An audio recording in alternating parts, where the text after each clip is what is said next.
It was August 15, 2014, when a 20-something millennial decided to move into his brand new Mustang convertible. With about $1,500, 2 credit card limits, and the belief that he and his best friend were going to open the first $5 gym chain. Unclear on where he was going to reside, but extremely clear on their goal, this young man moved into a not-so-cozy, single room of a boarding house, rented out by a quaint Vietnamese gentleman and his daughter. So much for Craigslist rentals. As if this move wasn't hard enough, leaving his girlfriend behind in Queens, New York, and the opportunity that had been netting him $10,000 a month take home. Now, he had to figure out how to survive on the little money he had and where to come up with $100 a week to pay rent. Now the next 4 months would completely change his life forever and set him on a course for the most difficult struggle of his life. A struggle faced with trepidation, resentment, fear, shame, and the loss of close friends and family. And it all started with an idea, a belief, and the courage to take action on a desired goal. Fast forward September 29th, completely out of cash, having met with countless contractors, architects, cited potential gym locations for acquisition with nothing but a belief and a goal.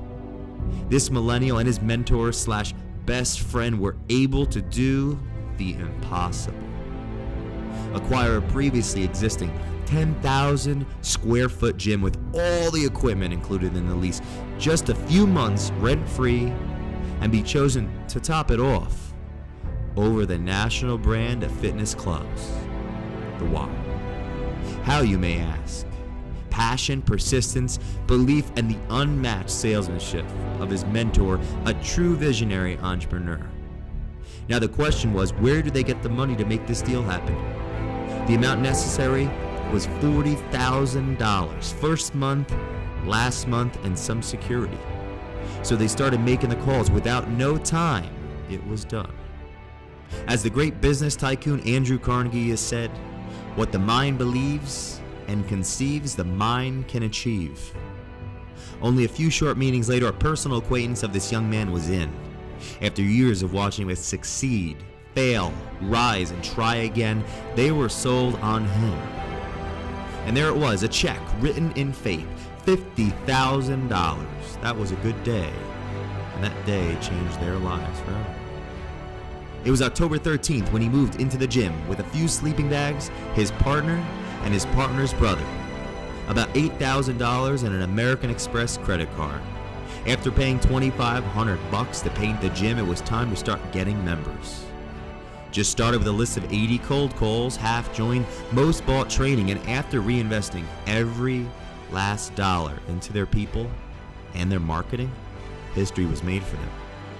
Fast forward January 2015, just 12 weeks later, there was upwards of $470,000 in top-line revenue, 2,000 plus members, 200 plus training clients, and a staff of 20 or so. And every day, the entire company showed up between the hours of 12 o'clock and 1 p.m., unpaid, but willing to contribute and grow off why they were all there. Their common cause was clear and concise, and before every meeting they recited and repeated their 10 core philosophies they wanted to develop as individuals, but also grow together. Why? Because their culture mattered. During this short time, this millennial boy realized he'd been a boss, not a leader, a manager, not a friend, a hypocrite, not an inspiration, and it changed his life forever. One night, laying in bed, he couldn't sleep. Instead, lying there, staring at the ceiling, replaying that day's meeting, a thought crossed his mind. What if I could make this 1 hour my every hour? And at that moment, he knew it was time to leave, to pursue an even more difficult path of fear, hesitation, and pushback from virtually everyone he knew.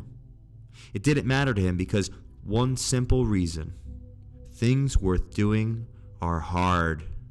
I stand before you today no longer a boy, but due to those experiences, a wiser man, with one mission: to bring people together in the workplace. Yes, That boy was me, and I share this story today not to impress you, but to impress upon you that culture matters, and everyone should know why.